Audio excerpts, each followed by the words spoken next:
तो hey guys, this is Vishal Gupta और आज की इस वीडियो में हम देखने वाले हैं जो हमारा टॉपिक है। इससे पहले मैं प्रीवियस वीडियो में जो आपको बताया था उसके बारे में रिकॉल करना चाहता हूं। सबसे पहले हमने पढ़ा क्या था कि इलेक्ट्रिक विद्युत क्षेत्र के कारण विद्युत क्षेत्र की तीव्रता, ठीक है, हमने पहले पढ़ा था विद्युत क्षेत्र के कारण विद्युत क्षेत्र की तीव्रता। और आज हम पढ़ेंगे विद्युत द्विध्रुव के कारण विद्युत क्षेत्र की तीव्रता। मतलब कि विद्युत क्षेत्र के लिए विद्युत क्षेत्र की तीव्रता हमने पढ़ लिए है, अब हम विद्युत द्विध्रुव के लिए पढ़ेंगे। विद्युत द्विध्रुव क्या होता है मैंने प्रीवियस वीडियो में बताया था। यदि आपने उस वीडियो को नहीं देखा है तो डिस्क्रिप्शन में उसका लिंक है, वहां से जाके आप देख सकते हो। चलिए आज का हम टॉपिक स्टार्ट करते हैं। और यदि आप इस चैनल पर नए हैं तो प्लीज चैनल को सब्सक्राइब कर लें ताकि इस तरह के कंटेंट आपको डेली बेसिस पे मिलते रहे। मैं आपको डेली इसी तरीके के वीडियो लाते रहता हूं। तो चलिए ज्यादा समय न लेते हुए वीडियो को स्टार्ट करते हैं। तो हमारे पास जो टॉपिक है electric field due to electric dipole, ठीक है, electric field due to electric dipole. और इसमें हम सबसे पहले एक इलेक्ट्रिक डाइपोल बना लेते हैं। और इससे पहले मैं आपको बता दूं कि इसमें बेसिकली दो टॉपिक है। हम एक अक्षीय के लिए पढ़ेंगे और एक निरक्षीय पढ़ेंगे। एक अक्षीय के लिए पढ़ेंगे और एक निरक्षीय पढ़ेंगे। अक्षीय क्या होता है? जो अक्ष पे हो, अक्ष इन द सेंस की जो ऐसे हो, अगर ये हमारा डाइपोल है तो हम इसी के अक्ष में पढ़ेंगे, ठीक है। और निरक्षीय होता है कि हम इस पे ना ऐसे, ठीक है, इसको हम हॉरिजॉन्टल बोलते हैं, इसको वर्टिकल बोलते हैं। तो अक्षीय मतलब हम हॉरिजॉन्टल लाइन पे पढ़ेंगे और वर्टिकल लाइन पे जो पढ़ेंगे वो है निरक्षीय, ठीक है। तो इस तरीके से हम दो टॉपिक पढ़ेंगे आज। बेसिकली इस वीडियो के दो पार्ट्स होंगे। पहले पार्ट में हम अक्षीय के लिए पढ़ेंगे और दूसरे पार्ट में हम निरक्षीय के लिए पढ़ेंगे। निरक्षीय का भूल जाइए, सबसे पहले अक्षीय के लिए हम बात करते हैं। तो अक्षीय से बात करने के लिए सबसे पहले हम यहाँ पे आपको देखने को मिलेगा कि इलेक्ट्रिक डाइपोल के कारण हम जो इलेक्ट्रिक फील्ड पढ़ने वाले हैं तो उसको हम पढ़ने वाले हैं। तो सबसे पहले हम इलेक्ट्रिक डाइपोल बनाएंगे। अगर ये बी पॉइंट और यहाँ पे अगर हमारे पास ए पॉइंट है, मैंने आपको बताया था कि एक ए पॉइंट होगा और एक बी पॉइंट होगा और इसके बीच की दूरी आपको 2l देखने को मिलेगा, ठीक है। इसके बीच की दूरी 2l देखने को मिलेगा। तो अक्षीय स्थिति उसे बोलेंगे कि इसी डाइपोल में या तो लेफ्ट साइड या तो राइट साइड हम कहीं पे भी बढ़ा सकते हैं। अगर यहाँ पे अगर हम ई बढ़ाए, ठीक है, और यहाँ पे अगर कोई बिंदु P है और इस बिंदु पे अगर हमें निकालना है इलेक्ट्रिक फील्ड तो इसे हम बोलेंगे कि ये जो इलेक्ट्रिक डाइपोल के बेसिस पे अक्षीय स्थिति में है, ठीक है। गॉट इट पॉइंट और नॉट? ये हमारे अक्षीय स्थिति में है और इसके हम स्टडी करते हैं, इसलिए इस टॉपिक का नाम पड़ा है अक्षीय स्थिति में electric field due to electric dipole, ठीक है। तो हम अक्षीय स्थिति में आपको देखने को पता चल गया होगा कि किस बेसिस पे इसका नाम अक्षीय पड़ा और किस बेसिस पे हम आगे वाले वीडियो में निरक्षीय पढ़ने वाले हैं। तो निरक्षीय को अभी रहने दीजिए, अभी हम अक्षीय के बारे में बात करेंगे, ठीक है। सबसे पहले हम एक डाइपोल, अभी इसको भूल जाइए, ठीक है, यहां तक आपको इधर भूल जाना है, अभी यहां तक बेसिकली आपको बात करना है। तो ये हमारे पास डाइपोल हो गया जो कि ए और बी है। अगर यहाँ पे प्लस क्यू आवेश है और बी पे माइनस क्यू आवेश है, ठीक है, यदि ए पे प्लस क्यू आवेश है और बी पे माइनस क्यू आवेश, और सपोज करते हैं कि यहाँ पे अगर बिंदु पी है, ठीक है, बीच में, तो जब ए से बी तक की दूरी 2l है तो हम अगर 2l को दो भागों में बांट देते हैं, ओ ए और ओ बी में, तो यहाँ का भी लेंथ l हो जाएगा और यहाँ का भी लेंथ l हो जाएगा, ठीक है। यहाँ का भी लेंथ l हो गया और यहाँ का भी लेंथ ल हो गया। अगर हम इस बिंदु O से, ठीक है, अगर हम इस बिंदु O से अगर हम r दूरी पर एक बिंदु P सपोज कर ले, यदि इस बिंदु O से r दूरी पर यदि P सपोज कर ले और इस बिंदु पर, इस पर्टिकुलर पॉइंट पर अगर हमें विद्युत क्षेत्र की तीव्रता ज्ञात करनी होती है तो हम इसके लिए कैसे सॉल्व करने वाले हैं इस वीडियो में हम देखने वाले हैं। सबसे पहले हम इसके लिए द्विध्रुव आघूर्ण निकाल लेते हैं, क्योंकि अगर कहीं पे देखा जाए, दूर अगर देखा जाए तो हमें विद्युत इलेक्ट्रिक डाइपोल के कारण ही अगर क्वेश्चन सॉल्व करना है तो सबसे पहले हम इलेक्ट्रिक डाइपोल निकाल लेते हैं। इलेक्ट्रिक डाइपोल, हिंदी मीडियम विद्युत द्विध्रुव। विद्युत द्विध्रुव अगर हम निकाले, इसको मैंने आपको बताया था कि P से डिनोट करते हैं और अगर इसका वैल्यू होता है 2ql, मतलब कि किसी एक आवेश और दोनों आवेशों के बीच की दूरी का गुणनफल। इसको अगर हम इक्वेशन नंबर फर्स्ट लेते हैं तो P is equal to 2ql, ठीक है। अब हमारे पास P का चांसेस आ गया, हमने डाइपोल निकाल लिया, विद्युत द्विध्रुव हमने निकाल लिया, अब इसका लोचा हमारे पास खत्म हुआ। अब हम पढ़ने वाले हैं पी के लिए कि पी पे कैसे हम किस तरीके से पी के जो हमारे पास जो इलेक्ट्रिक फील्ड होगा, पी मैंने आपको बताया था कि एक पॉइंट पे ही हम इलेक्ट्रिक फील्ड निकालते हैं, और अगर इसका हमें निकालना है तो हमारे पास दो पॉइंट है, या तो हम ए पर से निकाल सकते हैं या तो बी पर से निकाल सकते हैं। ओ पर निकालने के लिए हमारे पास यहाँ वैसे कुछ दिया नहीं है कि हम ओ पर से निकालें, लेकिन हम ए पर से निकालते हैं, यहां से निकाल सकते हैं और यहां से। तो हम धीरे धीरे करते हुए एक एक करते हुए चलेंगे, और इसके बाद सबसे पहले हम ए के लिए देखेंगे।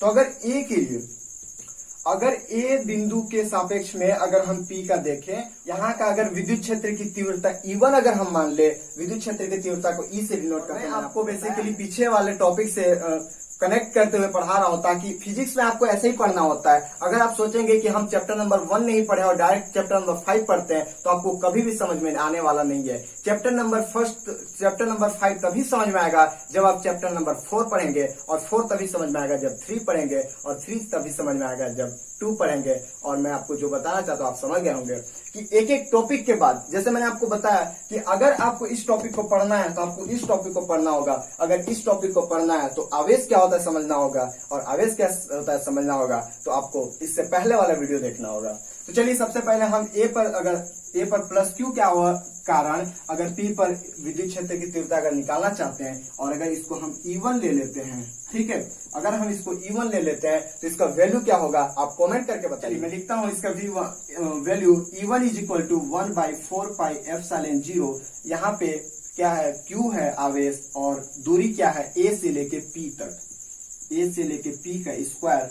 कूलाम्स लॉ के बेसिस पे मैं आपको बताया कि E1 is equal to 1/4πε0, Q is equal to AP square. यहाँ से हम कूलाम्स लॉ के हिसाब से एक विद्युत क्षेत्र की तीव्रता वाला सूत्र मैंने आपको बताया था, आपको याद हो तो आप वहां से देख सकते हैं। तो E1 का वैल्यू हमारे पास आया 1/4πε0 Q/AP स्क्वायर। अब हमारे पास एक और काम करना रह गया कि AP का वैल्यू निकालना है। अगर हम यहाँ से AP का वैल्यू निकालें तो आप जैसे देख सकते हैं AP का वैल्यू निकालना है, इसका वैल्यू निकालना है, राइट। तो हमारे पास, आप खुद ही मैथ वाले स्टूडेंट और 10 तक तो मैथ पढ़ाई है, तो इसका तो हमारे पास कोई वैल्यू दिया नहीं है, लेकिन इसका वैल्यू हमारे पास L है और इसका वैल्यू हमारे पास R है। तो क्यों ना हम इतना में से इतना को अगर घटा दे, अगर इतना में से इतना को अगर हम घटा दे तो हमारे पास इतना बचेगा, इतना में से अगर हम इतना को घटाए तो इतना बचेगा। मतलब कि अगर हम R में से L को घटाए तो हमारे पास AP का वैल्यू आ जाएगा, और इस AP के वैल्यू को अगर हम यहाँ रखें तो हमारे पास वैल्यू हो जाएगा 1/4πε0 Q divided by R minus L का स्क्वायर, और इसको हम इक्वेशन नंबर 2 ले देंगे, ठीक है। यहां से हम E1 का वैल्यू निकाल लिए, जो कि हम इक्वेशन नंबर 2 में लिख दिए हैं। अब हम A के लिए तो सॉल्व कर लिए, लेकिन अब हमें B के लिए सॉल्व करना है। तो अगर B के लिए हम देखें, चलिए मैं B के लिए यहां पे देखता हूं। तो B के लिए, B पे क्या है, आवेश हमारा -Q है, और अगर इसके लिए हम विद्युत क्षेत्र की तीव्रता को E2 नाम दे दे, क्योंकि हमने A के लिए E1 दिया है, तो B के लिए अगर हम E2 दे दे तो हमारे पास वैल्यू हो जाएगा 1/4πε0। यहाँ पे -Q है, अब देख सकते हो -Q आवेश, और दूरी B से लेके P तक, मतलब BP का स्क्वायर, ठीक है। अब हमारे पास आपको देखने को मिलता होगा कि BP का भी वैल्यू हमें निकालना है, और BP का वैल्यू तो हमारे पास कोई दिया नहीं है, लेकिन आप एक चीज ध्यान से देख सकते हो कि यहाँ का वैल्यू हमारे पास R है, यहां से लेके यहां तक का वैल्यू R है, और यहाँ का वैल्यू L है, ठीक है। यहाँ का वैल्यू हमारे पास L है, और यहां से लेके यहाँ का वैल्यू हमारे पास R है। मतलब आपके पास तुरंत दिमाग में चमका होगा कि BP is equal to L plus R, ठीक है। मतलब हम इसको और इसको अगर ऐड कर दे तो हमारे पास BP का वैल्यू आ जाएगा, और इस BP के वैल्यू को अगर हम यहाँ रख दे तो हमारे पास जो E2 का वैल्यू आता है वो हो जाएगा 1/4πε0 -Q/BP स्क्वायर, ठीक है। इसको अगर हम इक्वेशन नंबर 3 दे दे तो ये हमारे A के लिए भी निकाल लिए हमने और B के लिए। लेकिन अभी वही बात है कि हमें न A से पूछा है न B से पूछा है, हमें तो पूछा है पूरे द्विध्रुव के कारण, तो हम पूरे द्विध्रुव के कारण बताने वाले हैं। तो हम अपने सुविधा के लिए अभी हम A के से और B से निकाले थे, क्योंकि क्वेश्चन में ऐसा कभी नहीं पूछेगा कि A से निकालिए या B से निकालिए, वो तो डायरेक्ट पूछेगा कि हमें द्विध्रुव के कारण। आप टॉपिक भी देख सकते हैं, हमारे पास है electric field due to electric dipole, विद्युत क्षेत्र की तीव्रता किसके कारण? तो विद्युत द्विध्रुव के कारण। अब पूरे हमें ए से लेके बी तक जितना भी है इसके कारण अगर हमें दिखाना है तो हम इसके लिए अगर हम ए के लिए E1 माने और बी के लिए E2 मान लिए हैं तो हम ओवरऑल के लिए क्यों ना E मान ले। ठीक है, यहां से हम निकाल लिए। ठीक है, आखिरी पॉइंट अगर हमारे पास ए द्विध्रुव है, अगर हमने इस पॉइंट से भी निकाल लिया और इस पॉइंट से भी निकाल लिया तो अगर हम इस पूरे को निकालना चाहते हैं तो अगर हम ई दें तो दोनों को हम क्यों ना ऐड कर दें। ठीक है, अगर यहां से यहां तक हमें निकालना है, अगर ए पॉइंट से बी पॉइंट तक, आप समझ पा रहे हो, ए पॉइंट से बी पॉइंट तक अगर हमें निकालना है और ए से हमने निकाल लिया है E1 और बी से निकाल लिया है E2 तो क्यों ना हम इन दोनों को ऐड कर ले ताकि हमारा वैल्यू आ जाए। अगर हम डाइपोल AB का बात करें तो अगर इसके लिए हम विद्युत क्षेत्र की तीव्रता अगर E लेते हैं तो हम दोनों को ज्वाइन कर लेंगे E1 प्लस E2 और आप जानते हो E1 का वैल्यू यहाँ पर हम आप देख सकते हो कि 1/4πε0 Q upon R minus L का स्क्वायर। आपने इसको बना लिया होगा तो मैं इसको साफ कर लेता हूं क्योंकि हमारे व्हाइट बोर्ड में थोड़ा सा स्पेस कम है तो थोड़ा सा तो मेंटेन करना पड़ता है। चलिए, और E2 का वैल्यू हमारे पास आ जाएगा 1/4πε0। अब मैं इसको भी साफ कर लेता हूं, आप लिख ही लिए होंगे, और यहाँ पे आ जाएगा -Q अपॉन बीपी के जगह पे वैल्यू हमें रखना था L प्लस R, ये हो जाएगा L प्लस R का स्क्वायर। अभी हमें P का वैल्यू यूज करना है इसलिए हम इस P को वैल्यू को अभी यहाँ लिख लेते हैं। आप याद रखेंगे P is equal to 2QL। चलिए, तो अब हम यहाँ पे आप देख सकते हो कि 1/4πε0 यहाँ पे भी आपको देखने को मिलता है और 1/4πε0 यहाँ पे भी देखने को मिलता है। Q यहाँ पर भी आपको देखने को मिलता है और Q यहाँ पर भी देखने को आपको मिलता है। तो हम क्यों ना Q अपॉन 4πε0 को कॉमन ले लें तो हमारे पास यहाँ बचेगा 1/r माइनस यल का स्क्वायर, यहाँ पे माइनस बचा ही है, और यल प्लस आर का स्क्वायर।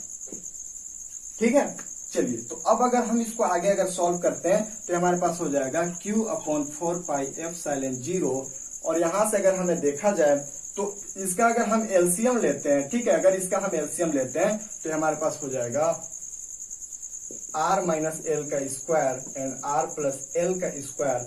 अगर हम एलसीएम लेते हैं तो यहाँ पे हमें मल्टीप्लाई करना होगा एल प्लस आर स्क्वायर को, इसके साथ अगर हम मल्टीप्लाई करते हैं तो हमारे पास हो जाएगा, मैं आपको लिख देता हूं, L square plus R square plus 2RL। A plus B का whole square is equal to A square plus B square plus 2AL। चलिए, तो इसको अगर हम लिखेंगे तो माइनस चिन्ह के साथ अगर लिखेंगे तो हम कोष्टक पहले लगा लेते हैं, तो आर का स्क्वायर प्लस एल का स्क्वायर माइनस 2RL, ये हमारा वैल्यू हो गया। अगर यहां से देखा जाए तो ये माइनस इसको भी माइनस कर देगा, इसको भी माइनस कर देगा और इसको प्लस कर देगा, तो ये माइनस माइनस इस प्लस से कट जाएगा, और ये चूंकि प्लस हो गया है तो ये दोनों ऐड हो जाएगा, और यहाँ पे हम करेंगे Q/4πε0 एंड 4RL अपॉन। अब यहाँ पे आप एक चीज देख सकते हो कि दोनों में स्क्वायर है, ठीक है। अगर दोनों में स्क्वायर है तो हम दोनों स्क्वायर को एक बार लिखेंगे और यहाँ पे हमारे पास बचेगा r minus L and r plus L, और इसको हम एक ही साथ स्क्वायर लिखेंगे। अब आपको एक चीज और देखना होगा कि a minus B, a plus B is equal to a square minus L square, और इसका वैल्यू हमारे पास हो गया स्क्वायर। ठीक है, मतलब कि इसके जगह पे, इतने के जगह पे हम इतना लिख सकते हैं, और यहाँ पे जब हम लिखेंगे r square minus L square का होल स्क्वायर। ठीक है, गेट इट पॉइंट। इस पॉइंट पे आपको समझ में आया होगा कि यहाँ पे माइनस के कारण ये दोनों माइनस हो गया था और इस दोनों प्लस के कारण कट गया, ये प्लस हो गया, तो 2RL is equal to 4RL, and यहाँ पे भी स्क्वायर है, यहाँ पे भी स्क्वायर है, तो हमने दोनों को एक ही बार स्क्वायर लिख दिया, और यहाँ पे r minus L, r plus L बच गया। अब इन दोनों को a minus B, a plus B के फॉर्मूला से a square minus B square बना दिया है, और इसको हमने यहाँ लिख दिया है। ये हमारा वैल्यू आ रहा है E का, यहाँ से ये हमारा वैल्यू आ रहा है E का। ठीक है, इतना स्टेप आपको समझ में आ हो गया। चलिए अब हम आगे देखते हैं। अभी मैंने आपको याद होगा कि मैंने आपको बताया था कि P का वैल्यू आप याद रखेंगे, P is equal to 2QL। अगर P का वैल्यू मैंने बोला था, तो यहां से अगर हम 2QL बनाना चाहे तो हमारे पास हो जाएगा 1/4πε0 एंड 2QL अगर हम बना लेते हैं, 2QL अगर हम बना लेते हैं तो यहाँ पास क्या बचेगा, 2 Q ले लिया, L ले लिया, बचा हमारे पास R। ठीक है, यहाँ पे जो हमारे पास देखिए 4 के जगह हम सबसे पहले 2QL लिख लिए, हमारे पास Q था, Q यहाँ पे लिखा गया, 4 था तो 2 ही लिखा था इसलिए हम 2 का मल्टीप्लाई कर दिए, 4 हो गया, R बचा था, R को भी लिख दिया। और इस तरीके से अगर 2QL के जगह पे अगर हम P रखेंगे तो हमारे पास वैल्यू हो जाएगा, अगर हम 2QL के जगह पे P रखेंगे तो हमारे पास वैल्यू हो जाएगा P into R, P into 2R divided by 4 pi epsilon 0, और यहाँ पे आपको बचा है R square minus L square का होल स्क्वायर।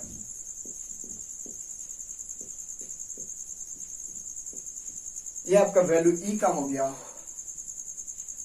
अगर इसको यहाँ पे लिखा जाए तो ये हो जाएगा 1/4 pi epsilon 0 and 2PR upon R square minus L square का होल स्क्वायर। इसको इक्वेशन नंबर हम दे देते हैं 2 था हमारे पास, तो यहाँ 3 दे देते हैं। ठीक है, अब यहाँ पे आपको एक चीज मैं आपको बताना चाहता हूँ, सबसे पहले मैं साफ कर लूं थोड़ा सा, और उसके बाद एक चीज इंपॉर्टेंट चीज मैं आपको बताना चाहता हूँ, जिसके बाद ही आगे का स्टेप आपको यूज करते बनेगा। मैंने आपको बताया था कि जो हमारे पास द्विध्रुव है ए बी, इसके बीच, ये तो मैंने आपको समझाने के लिए इतना बड़ा बताया था, मैंने आपको बताया था कि इन दोनों के बीच का जो डिस्टेंस है बहुत ही कम है, बहुत ही मिनिमम डिस्टेंस इन दोनों के बीच का है। ए बी का वैल्यू जो हमारे पास बीच का 2L आता है, 2L का वैल्यू बहुत ही कम है। लेकिन इसके बाद जो आगे हमने देखा था कि आगे हम एक पॉइंट P लेते हैं, ये जो हमारे पास P पॉइंट है, ये इसका जो वैल्यू यहाँ से R है, इसका जो वैल्यू यहाँ से R होता है, ये बहुत ही बड़ा होता है L से, क्योंकि मैंने आपको बताया था कि ए बी का वैल्यू लगभग ए होता है, ए से लेके बी तक, और P कम से कम यहाँ तक गया होगा। क्योंकि मैं यहाँ खड़ा हूं तो मेरे से कोई यहाँ का वैल्यू नहीं पूछेगा, कोई पूछेगा कि वहां का वैल्यू बता। अगर कोई आदमी यहाँ से जा रहा है और मैं यहाँ खड़ा हूं तो मेरे से ये नहीं पूछेगा कि भैया 10 कदम आगे कौन सा गांव पड़ेगा, कौन सा शहर पड़ेगा। वो डायरेक्ट पूछेगा कि भैया यहाँ से 100 किलोमीटर, या फिर 100 किलोमीटर ना पूछे तो 4 किलोमीटर 2 किलोमीटर आगे कौन सा गाँव पड़ेगा, ये हमसे पूछेगा। कभी ये नहीं पूछेगा कि भैया आपके अगले कदम में कौन सा गाँव पड़ेगा, आपके आगे 2 मीटर में कौन सा गाँव पड़ेगा। क्लियर? तो इस तरीके से मैं आपको यहाँ बताना चाहता हूँ कि जो हमारे पास 2L का वैल्यू है और यहाँ से जो R का वैल्यू हमारे पास आता है, और यहाँ से बेसिकली देखा जाए तो इसका वैल्यू हमारे पास L हो जाएगा और इसका वैल्यू हमारे पास L हो जाएगा। तो R का जो वैल्यू है बहुत ही बड़ा है L से। मैं आपको यही चीज समझा रहा हूं तब से कि R का जो वैल्यू है बहुत ही बड़ा है L से। तो अगर हमारे पास एक वैल्यू हमारे पास 1000 में है और एक वैल्यू हमारे पास पॉइंट में है, तो 1000 वाले के मुताबिक पॉइंट वाला वैल्यू कुछ भी नहीं है, तो हम पॉइंट वाले वैल्यू को नगण्य भी मान सकते हैं।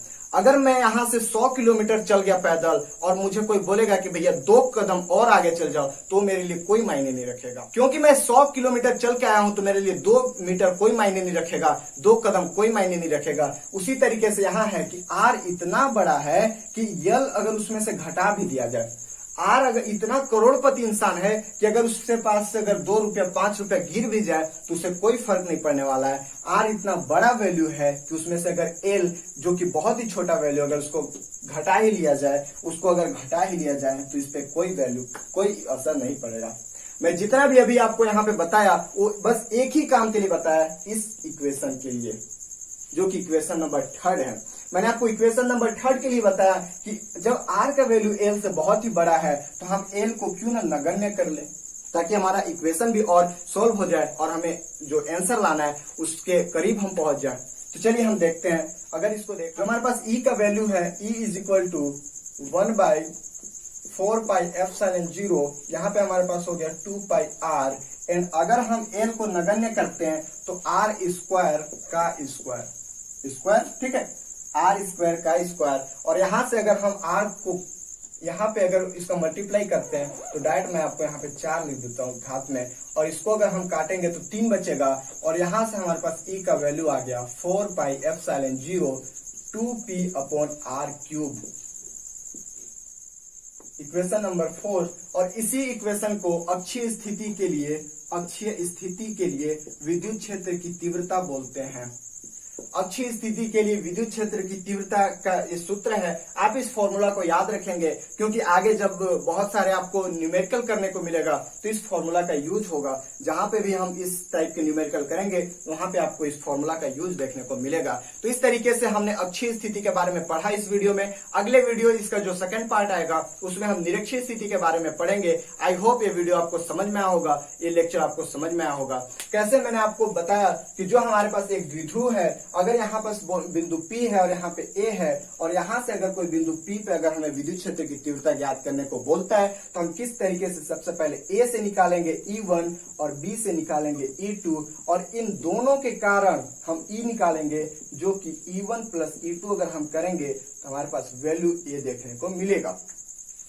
बहुत ही सिंपल तरीके से मैंने आपको बताया। यदि आपको इस वीडियो पसंद आया हो तो वीडियो को लाइक करें, शेयर करें, अपने दोस्तों को भी बताएं कि यहाँ पे आपको फिजिक्स बहुत ही सिंपल तरीके से पढ़ने को मिलेगा। और यदि आप इस चैनल पर नए हैं तो प्लीज चैनल को सब्सक्राइब कर लें, क्योंकि ऐसा ही कंटेंट आपको डेली देखने को मिलेगा। तो आज के लिए इतना ही मिलते हैं नेक्स्ट वीडियो में। तब तक के लिए see a good day, bye bye, thank you.